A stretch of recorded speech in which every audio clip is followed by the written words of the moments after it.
السلام علیکم.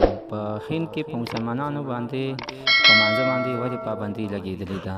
زموږ سره په دې ویډیو کې اوسئ چې تاسو ته پوره معلومات ترلاسه کړئ. تاسو کو چې زموږ دا چینل نوي سبسکرایب کړئ او دا چینل سره سبسکرایب کړئ.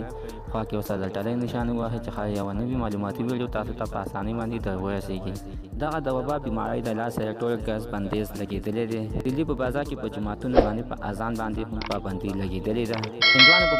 هندوان په مسلمانانو باندې ډېر غټ ظلم او ظلم زیاتی کوي او دا اعلانونه یې کړي دي چې منځونه او اودسونه یعنې پرېږدئ، په خپل کورونو کې یې کوئ، خو په جوماتونو ته ځکه مه راځئ. دا د وبا بیماري ډېره تیزه روانه ده، یعنې د دې ښکار به تاسو نه جوړ شئ. عزتمنو خو په هندوانو باندې په خپل عبادت باندې یعنې پابندي نه ده لګېدلې او نه هغوی د بوتونو عبادت پرېښی دی، نه هغوی د بوتونو عبادتونو ځایونه یې بند شوي دي.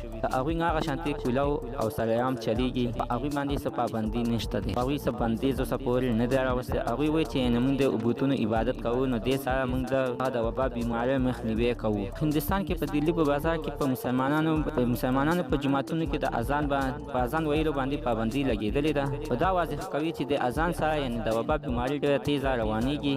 نه د دې خبرې نه دا واضحېږي چې په هندوستان کې هندوانو آبادي ډېره زیاته ده او مسلمانان پرې ډېر کم دي. هلته کې یو حکومت هم د هندوانو دی.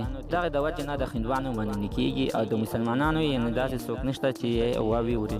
دغې د وجې نه ورته یعنې د مودي سرکار ورته ویلي دي چې یعنې مسلمانانو باندې د اذان پابندي ولګوئ او په جوماتونو باندې یعنې بندیز ولګوئ چې جومات ته د عبادت لپاره نه راتلو. خو هغوی اوسه پورې یعنې په خپلو بتخانې یعنې نه دي بندې کړي، خو هغه شانتې خپل بتخانې عبادت جاري ساتي. یو مسلمان ورته نه تپوس وکړو یعنې د بتخانې عبادت ولې نه بندوي. هغوی ورته په جواب کې وایي چې موږ دغه د بتونو عبادت کوو، خو دا دغه د وبا بیمارۍ مخنیوی کوي. عزتمن په مودي سرکار د الله تعالی دې پې ورحمېږي یعنې چې دا کارونه ډېر غلط کوي چې په اذان باندې هم پابندي ولګېدله په هندوستان کې. عزتمنو کو تاسو کو چې زموږ په دې چینل کې نوي وئ، حتما د زموږ دا چینل سبسکرایب کړئ، خوا کې اوسه د ټلۍ نشان ووهئ چې ښایي یوه نوې معلوماتي ویډیو تاسو ته په اسانۍ باندې در ورسېږي.